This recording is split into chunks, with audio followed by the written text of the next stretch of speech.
Welcome to Redacted Tonight. This is the comedy show where Americans in America covering American news are called foreign agents. I have some good news.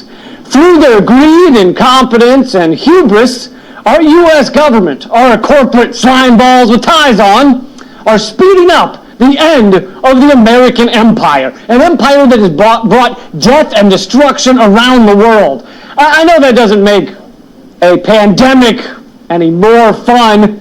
You know, just look at it like high school. It's miserable, boring, you can't get laid to save your life, but after you're done with it, you don't have to be in high school anymore. Or maybe that was just my experience, I don't know. Even fairly mainstream media like The Independent in Britain are now saying the U.S. is losing its world superpower status due to its failure to lead on the COVID-19 crisis. And this time, it might not recover. The American oligarchs are showing the world something as the shit hits the fan. They're showing everyone that they can't be trusted to lead, to help, to facilitate, to organize, even just to secure the short-term future of humankind. They're demonstrating that they can't do shit but steal trillions of dollars and lie about it. Asking the American empire to help you is like asking a beehive to do your taxes. They can't, they won't, they don't even know what the fuck you're talking about, and they might sting you just for asking. Meanwhile, other world leaders are doing the exact opposite.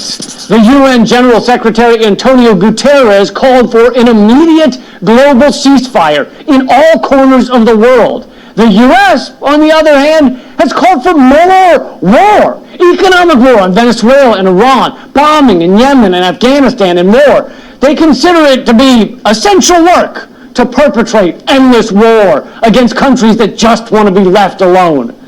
I mean, you know, wouldn't we want to take a 2-month vacay from our death industry? We're attacking so many countries, we're just making up new ones to bomb. Yeah, go ahead, drone bomb the People's Republic of Volcano Land off the coast of Sudan. What's that? Sudan doesn't have a coast? Well, bomb the country next to it so that it has a coast. Jesus, I gotta think of everything. Meanwhile, China is sending medical supplies and assistance to 89 countries as part of its Health Silk Road. It is ignoring U.S. sanctions by sending drugs, test kits, and supplies to Iran and Venezuela. God damn you, China, flouting our authority by helping dying people?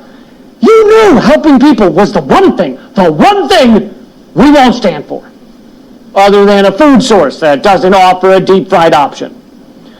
But China's not the only country helping other nations. Cuba has sent brigades of doctors and nurses to Italy, as well as Venezuela, Nicaragua, Jamaica, Suriname, and Grenada. Well, fuck you, Castro! I know he's dead, but he probably put something in his will saying, just to piss off the Americans, keep helping sick people after I'm dead. Fuck you, Castro! But this gruesome assault of helping does not stop with Cuba. Russia has also sent medical supplies to hard-hit countries like Italy. You know something is super evil if Russia is doing it. So clearly sending them medical supplies is the equivalent of napalming an orphanage of children who are one day away from being adopted by a loving family. So let's call it what it is. Russia bombed Italy with medical supplies. You bastards! And it continues. France, Germany, and Britain have sent medical goods to Iran through Instex, a workaround to export goods to Iran that bypasses U.S. sanctions. They're helping Iranians even after we put up roadblocks to stop them from helping Iranians. Are you fucking kidding me? I mean, why would you help Iranians? Look at them. Have you ever seen something so villainous? Especially the little one? Haven't you heard the propaganda we've been reporting about them? They sacrifice children to goats or something. I don't remember, okay? It's hard to keep everything straight when you're making it all up to begin with, which actually was the New York Times' original motto. They only changed it a couple of years ago. I like the old one better. And even Venezuela, suffering from a U.S. economic blockade and threats of a military attack, is sending aid to its neighbors, including Ecuador and Colombia, even though Colombia has joined the U.S. in threatening Venezuela. Okay, hold on. So Russia, China, Cuba, and Venezuela are helping other countries around the world? Well, then we better increase our anti-helping offensive. We better start going around to patients on ventilators and just punching them in the face or sitting on their chests or some shit. Well, actually, that's not far off from reality. Canadian Prime Minister Trudeau expressed concerns over reports that medical supplies originally designated for Canada have been shipped to the United States. And we've done the same to France and Germany as well. According to The Guardian, the U.S. has been accused of modern piracy after that diversion of masks meant for Europe. You hear that? Modern pirates. Pirates are sexy nowadays. They're the cool kind of thieving and raping and pillaging. Raping and pillaging are like Trump's wheelhouse. He was doing that stuff before he was even president, all right? All we need is for Trump to start wearing guy liner and some gold teeth, and I think we'd be the coolest country on the planet. But riddle me this. Much of our mainstream media, our corporate media, will tell you the truth about Trump's response to the coronavirus, right? They'll tell you his administration has been incompetent and ignorant and petty, narcissistic, incompetent, foolhardy, anti-science, corrupt. Did I mention incompetent?